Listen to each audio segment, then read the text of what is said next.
Vishnu Guru Devo Maheshwara Guru Sakshat Parbrahm Tasmai Shri Gurave Namah Dhyanamoolam Guru Murti Pujamoolam Guru Padam Mantramulam Guru Vakyam Mokshamulam Guru Kripa.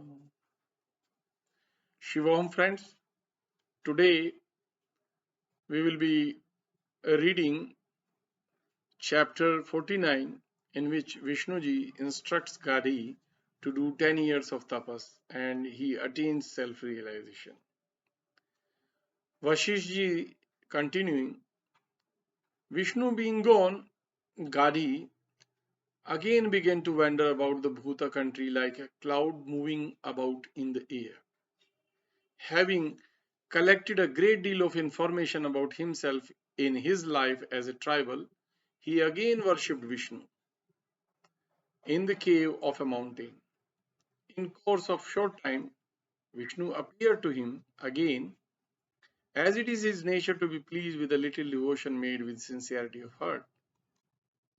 The god spoke to Gadhi with as pleasing a disposition as a watery cloud addresses a peacock. He asked him what he wanted again by his repeated devotion. Gadhi replied, Lord, for these past 6 months I have again wandered about the countries of the Bhutas and Kiras. I have found no discrepancy between what they told me recently and what they told me the first time. Lord, you told me that all this was mere delusion. I know the words of the great serve to dissipate and not to increase the delusion. Lord Vishnu said, it often happens that many things occur simultaneously, like a crow landing on a coconut tree and a coconut falling. The idea of the tribal was a contemporary growth in the minds of all the Bhutas and Kiras as of yourself. This is why they corresponded with your thoughts and related your story as you did reflect it yourself. Because a reflection of something cannot be otherwise at the same time, it is true that a tribal built a hut at the edge of the village which you saw reduced to ruins. But it was your false conception to think you were the same man who built that house. Sometimes many perceive the same illusion. The multitude is led astray in mind in many ways by simultaneous currents of the same opinion. In this manner, many men see the same dream at the same time, as the giddy heads of drunken men fall equally into the same kind of dizziness at the same time, seeing the earth and sky turning and rolling round them. Many children are seen to join in the same sport at the same time, and a whole herd of male deer is observed to meet together in the same green field. Many men are seen simultaneously pursuing the same enjoyment for the purpose of gaining the same object of their pursuit. It is commonly said that time is the giver and obstructor of objects of human pursuits as of all other events. But time is as present as Supreme Spirit. People's desires and efforts cause their desired effects. Time is a formless void. It is identical with the nature and form of the uncreated great Lord God Himself. It neither gives or takes anything to or from anyone at any time. Time, according to its common reckoning of years, kalpas, and yuga ages, is classed among the categories of substance, but time is far from being a substance. It is the source of all substances. Men of deluded understanding are subject to the errors arising from the same cause of their fallacy. It was owing to this false conception that the Bhuta and Kira people fell into the very same error. Therefore, employ yourself to do your duty and try to know your true self. Get rid of the error of your personality and move about as freely as I do by myself. Vasishtha is speaking. Saying this, Lord Vishnu disappeared from his sight, and Gadhi remained in his cave with great perplexity of his mind. He passed some months on the same hill, then resumed his tapas to Vishnu with redoubled fervency. He saw his god appearing again to his view, when he bowed down before him and addressed him. Gadhi said, O Lord, I am quite bewildered with the thoughts of having been a tribal and my reflection on the delusions of this world. Please free me from my errors and employ me to the only act of adoring the Holy One. Lord Vishnu said, O Brahmin, this world is a delusion like the enchantment of the conjurer Sambara. All things here are the wonderful productions of imagination and proceed from forgetfulness of the self. It was your error that made you see many things in your sleeping and waking dreams. The Kiras were also led to the same things as you, and to mistake those falsities as true, owing to the same error laying hold of all of you at the same time. Now, hear me tell you the truth for your own good, whereby your error will fade away like a creeping plant in the chilly month of November. The tribal Katanja, the one you thought you were, was a man who previously had really existed in the same locality. He was bereaved of his family and left that place to wander about in foreign lands. Then he became king of the Khiras and afterwards immersed in himself in fire. This life of Katanja entered your mind when you were standing in the water performing your devotion. The thoughts of the whole career of the tribal completely engrossed your mind. Things which are seen or thought of even once cannot escape memory. Sometimes it happens that the mind comes to see many things in its imagination which it has never seen before with its eyes. Like a man's vision of a kingdom in his dream, and like the delirium caused by the weakened humors of the body, the mind sees many daydreams and deliriums in its waking states also. The past conduct of Katanja presented itself to your mind just as past and future world events are present before the mental vision of an oracle seer. That this is I, and these things and those friends are mine, are the mistakes of those who are devoid of their self knowledge. But that I am all in all is the belief of the truly wise, which prevents them from falling into such mistakes. The belief of the wise in the generality of all persons and things keeps them from wrong notions of individualities and particularities. This general and universal view of all things preserves people from mistaken notions of pleasure and pain and makes a drowning wretch as buoyant as a floating gourd or boater tied to a sinking net. But you are entangled in the snare of your desires. You are lost to your good sense. You cannot be at your perfect ease as long as you suffer the symptoms of your sickness. Because of your imperfect knowledge of you are incapable of warding off the errors of your mind. Just as it is impossible for a man to protect himself from rain without effort to build a shelter for himself, you are easily susceptible of every impression of your untutored mind. Just as a small tree is easily overreached by a tall person, the heart is the axis of the wheel of delusion.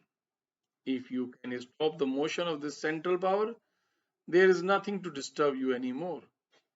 Now rise and return to the sacred covered shelter on this mountain, and there perform your austerities for a full 10 years with a steady mind, so that you may attain your perfect knowledge at the end of this period. Vasishtha is speaking. So saying, the lotus-eyed god disappeared from that place as a flimsy cloud or candlelight, or the wave of Jamuna is put out by a slight gust of wind. Gadhi gradually gained his passion by means of his discrimination, like trees fading away for lack of moisture at the end of autumn. Getting rid of his mind's wanderings, Gadhi reflected upon and blamed himself for fostering the foul thoughts of the tribal and the like. Then, with his heart melting in pity and sorrow for himself, he returned to the Rishyamukpar mountain, Rishyamukparvat, to undertake his tapas. He sat there like a rainy cloud stopping on the top of a mountain. He gave up all his desires and performed his austere penance. After completing 10 years of tapas, he attained self knowledge. Having obtained knowledge of his self, like the great soul Brahma, and getting rid of his fears and sorrows in this world of retribution, he wandered about with the joy of living, liberated being, with perfect tranquility of his mind, resembling the serene light of the full moon revolving in the sphere of the sky. With this, chapter 49 comes to an end. We will take another chapter 50, in which live in the present, trust consciousness, controlled mind, heart, and greed is being told. Vashishji continued, Ram, know this delusion is as extensive in its form as it is inexplicable in its nature. It is filled with ignorance. It is a spiritual illusion and not any conscious deception. Consider the Brahman's false dream that lasted a couple of hours and his transformation into a tribal which lasted for many years. Observe how the Brahmin's false conception appeared as real to his physical senses, and see how the false thought appeared true to him. His true knowledge of himself vanishing at last into untruth. Therefore, I say that this illusion is utterly inexplicable in its nature, how it leads the unguarded mind to a great many errors and difficulties and dangers. Ram asked, how, sage, can we put a stop to the wheel of delusion? Its rapid rotation constantly grinds every part of our body. Vashishji said, no, Ram, this revolving world is the wheel of delusion, and the human heart is the axis of this great wheel, which by its continuous rotation produces all this delusion within its circle. If by your courageous efforts you can put a stop to the motion of your heart, as it were by fixing a peg to the loophole of the wheel, you immediately stop the rotation of the circle of delusion. The mind is the center of the wheel of ignorance. If you can stop its motion by, by tying it tightly with the rope of your good sense, you escape the danger of falling into the dizzying rotation of errors. Ram, you are well skilled in the martial art of hurling the discus. You cannot be ignorant of preventing its motion by stopping it at the central hole. Therefore, O Ram, be diligent and stop the center of your mind. Thereby, you will be able to preserve yourself both from the revolution of the world and changeable difficulties of time. The soul who rejects this counsel is exposed to interminable misery. By keeping this counsel always before the sight of the mind, you avoid all difficulties in this world. There is no other medicine for anybody to heal the disease of his worldliness except by restraining the mind at its own pivot. Therefore, O Ram, give up your acts of holy pilgrimage and observances of austerity and charity. Keep the mind under your control to attain your supreme joy. The world is situated in the mind, just as air is contained in a pot, but the mind being restricted to itself, the world is lost to it. Just as when the pot just broken, the air inside escapes and mixes in the endless emptiness. You who are forever confined in the imaginary world of your mind, like a gnat trapped in a hollow of a pot, will get your release only by breaking out of this confinement, like the gnat flying into open air. The way to rid the delusions of the mind is to fix your attention only to the present moment and not employ your thoughts about past and future events. Then you will arrive to the state of that spiritual detachment called indifference, when you immediately cease to pursue any of the objects of your desires or imagination. The mind is hidden as long as it has the mist of its desire and fancies flying over it, just as the sky is overcast as long as watery clouds spread over it. As long as the intelligent soul is joined with the faculty of the mind, it is subject to its gross desires and thickening retinue of its fancies. Just as the sky is filled with bright moonbeams as long as the moon shines in it. When the intelligent soul is known without the medium of the mind, then the existence of the world is rooted out from the mind, like trees burned down to their roots. The intelligence that doesn't belong to the mind is called discernment.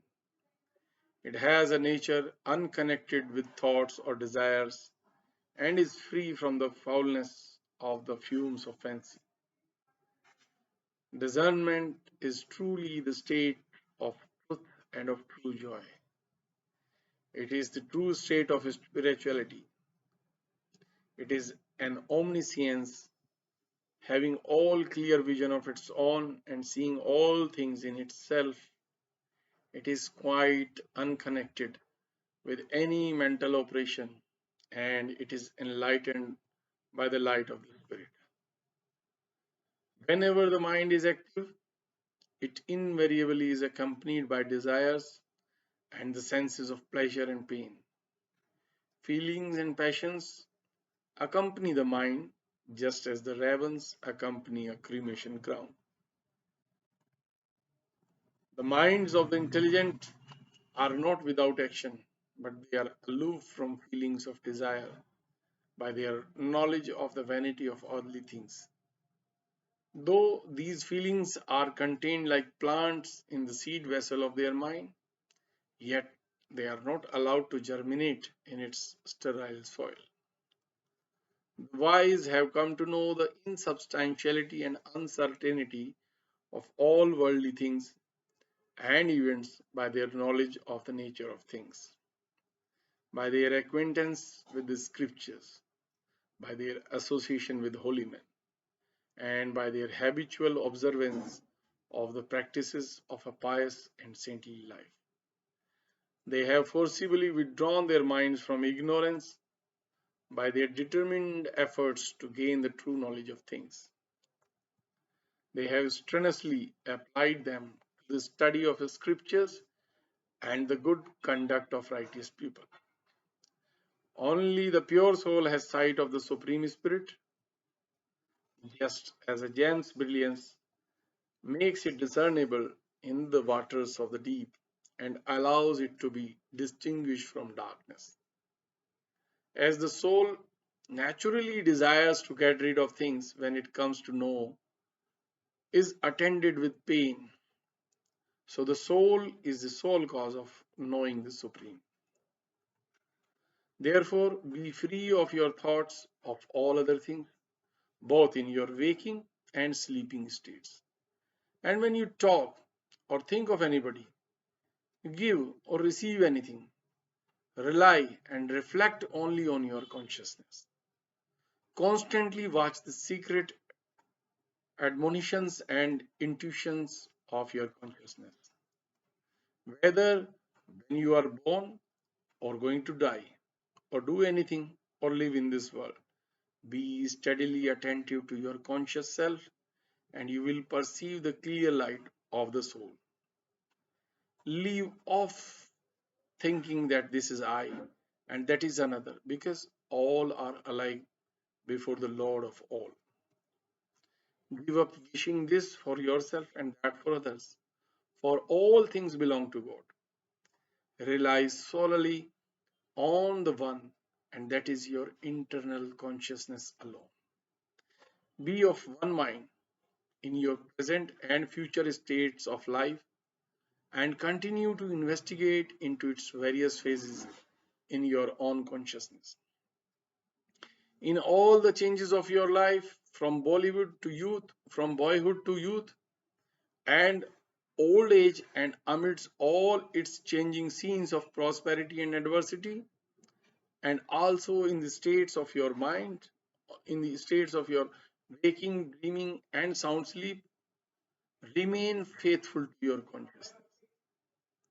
Melt down your mind like a metal and purify it of its impurity of the impressions of external things. Break off the traps of your desires and depend on your awareness of yourself. Get rid of the disease of your desire, whatever is marked as good or bad for you, and turn your sight away from everything that may appear as favorable or unfavorable to you. Rely on your consciousness of pure intelligence. Leave untouched whatever is tangible to touch and obtainable by your agency and instrumentality. Remain unchanged and unsupported by anything in the world and depend only upon your own consciousness. Think yourself as sleeping when you are awake. Remain as calm and quiet as if you are unconscious of anything. Think yourself as all and alone and as instinctively identical with the Supreme Spirit. Think yourself to be free from the changing and unchanging states of life. Though engaged in business, think of yourself as disengaged from all concerns. Forsake the feelings of your egoism and non egoism. Be undivided from the rest of the world by thinking yourself to be the macrocosm of the cosmos. Support yourself on the diamond hard rock of your consciousness by remaining unshaken at all events. Continue to cut off the meshes of the net of your internal desires by the agency of your intellect and its helpmate patience. Be of the profession of belonging to no profession. The sweet taste of trusting in the true faith of consciousness converts even the poison of false faith to ambrosia. The great error of taking the false world for true prevails only when the mind forgets to remember the pure and undivided self consciousness. Again, the great error of substantiality of the world is put to an end when the mind places its trust in the immaculate and undivided consciousness. One who has passed over the great gulf of his desires and known the true nature of his soul has his consciousness shining within himself with the full blaze of the bright sun. One who knows the nature of his soul and is settled in the transcendental bliss of knowing the peerless, one finds the most nectar like food as a poison to him. We revere those men who have known the nature of the soul, have reached their spiritual state, and know the rest, bearing the name of men, are no better than asses in human shape. Behold devotees going from hill to hill and wandering like big bodied elephants to perform their devotion. They are far below the spiritual being who sits as high above them, like on the top of the mountain. The sight of consciousness reaching heavenward, beyond the limits of all regions, to the unseen and invisible God, derives no help from the light of the sun or the moon. The lights of the luminaries fade away like candlelight before the sight of consciousness, which sees the great lights of the sun and moon and all within the compass of its knowledge. He who has known the truth of God by means of his practice of yoga and self sacrifice stands highest among the rest of men in the greatness of his soul. He is distinguished from others by the brightness of his body, like him whose brightness shines on us in the light of the sun, moon, stars, gems, and fire. The best of men shine among mankind in their knowledge of what is knowable and to be known. Those who are ignorant of truth are viler than asses and other brute creatures that live on the land. They are meaner than the mean insects that dwell in holes in the ground. As long as an embodied being is ignorant of his spiritual knowledge, he is said to be a devil of darkness. But as soon as he is acquainted with his soul and united with his self in his reasoning, he is recognized as a spiritual being. The unspiritual man is tossed about on earth like a carcass and is consumed with the fuel of his cares, like a dead body burned away by the flames of its funeral fire. But the spiritual being, who knows the nature of his soul, is aware of only his immortality. Spiritual wisdom flies far away from man whose heart is hardened in this world. Just as the glory of sunshine is lost under the shadow of thickening clouds, therefore the mind is to be gradually curbed and contracted in itself by a dislike of all earthly enjoyments. The knower of his self, by long practice of abstinence, should try to deprive his spirit of its moisture to the dryness of a faded leaf. The mind is thickened and flattened by consolidating itself with those of others and staining it with affections of wife, children, relations, and friends. Passions and feelings are often the causes of the denseness and impassivity of the mind. Its egotism and selfishness, gaiety and impurity of thoughts, and its changing tempers and affections. But what feeds its gross density the most is the sense of meism, and that this is mine. The mind is swollen by coming to prosperity, by the deadly pains of old age and infirmity, and by the poisonous pangs of penury and miserliness.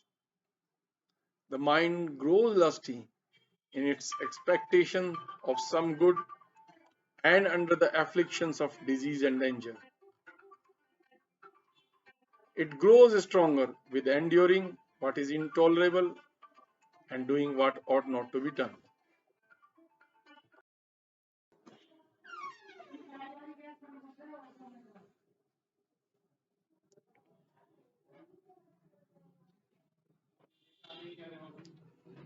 The heart too becomes stronger with its affection for others and with its desire to gain riches and jewels.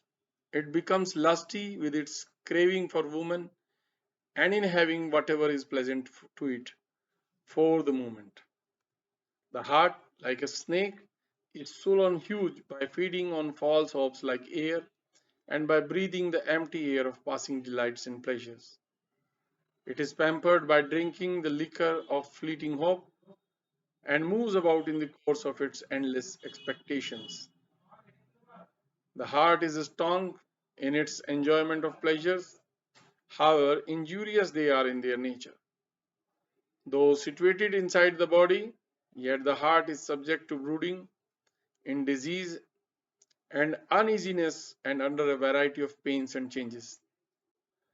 A multitude of thoughts grows in the heart of the body like a clump of orchids in the hollow of a tree. These bear the budding blossoms of hope and desire and hang down with the flowers and fruits of death and disease. Don't delay. Use the sharp saw of your reason to cut off the huge trunk of the poisonous tree of greed, which has risen as high as a hill in the cavity of your heart. Don't put off pruning the big branch of your hope and its leaves of desires. The elephant like heart sits with its infuriated eyes in the solitary recess of the body. It is equally fond of its ease and its carnal gratification. It longs to look at the lotus bed of the learned as it does to meet a field of sugar canes composed of fools and dunces. Ram, like a lion, the monarch of the forest, you should destroy your elephant like heart seated in the wilderness of your body with the sharp saws of understanding. Break the protruding tusk of its passions in the same manner as they break down all its big bodies. Drive away the crow like hungry heart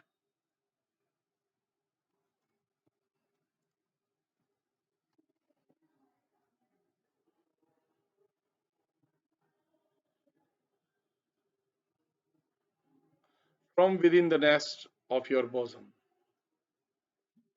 It is fond of frequenting filthy places like ravens hovering over funeral grounds and crows squatting in dirty spots, fattening their bodies by feeding on the flesh of rotten carcasses.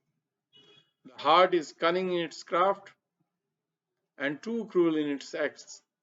It uses its lips like the bills of the crow only to hurt others, and is as one eyed as the crow, looking only to its own selfish interest.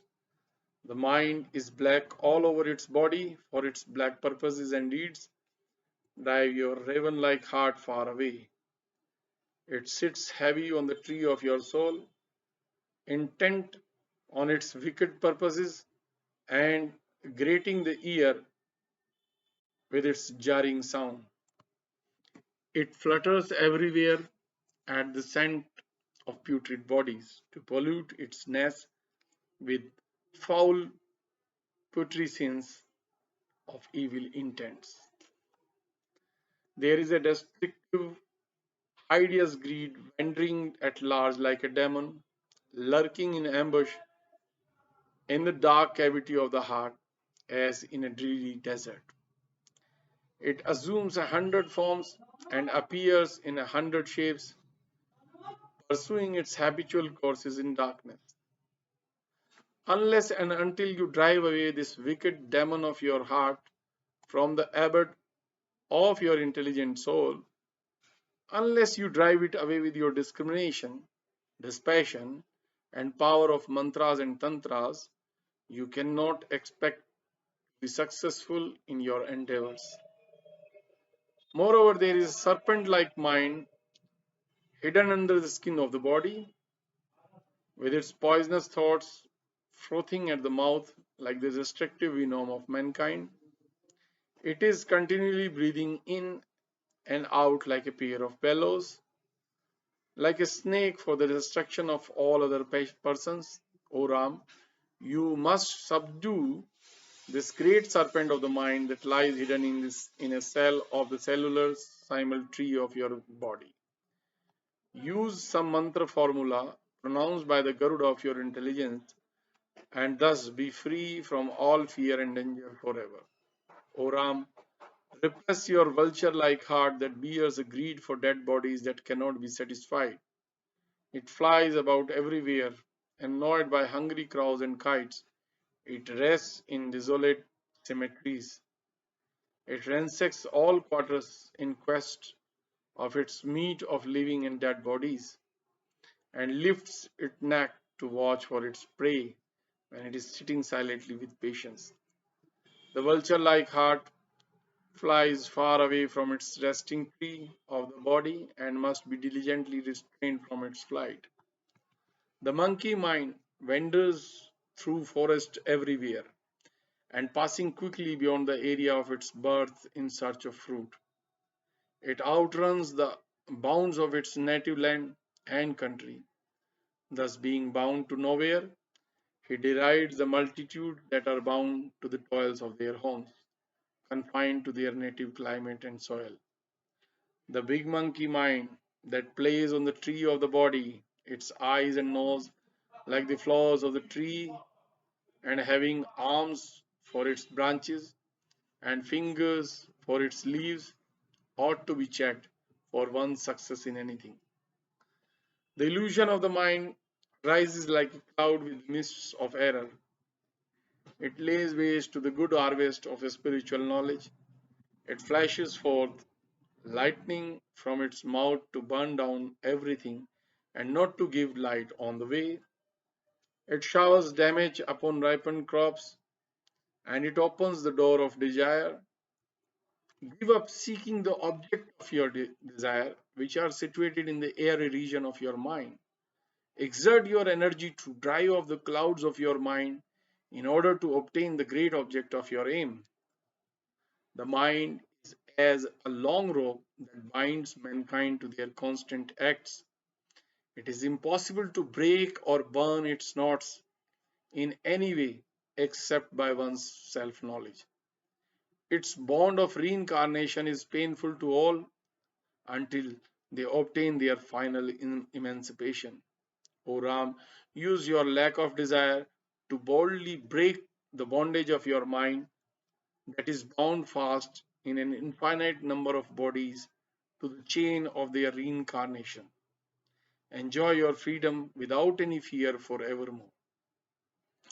No, greed is like a venomous snake that destroys its devotees by the poison of its breath and never yields to the good counsel of anybody. This serpent has ruined mankind by its deceit and laying in wait of its prey. It emancipates the body to a stick. Greed, hidden in the body, lurks unseen in its cells.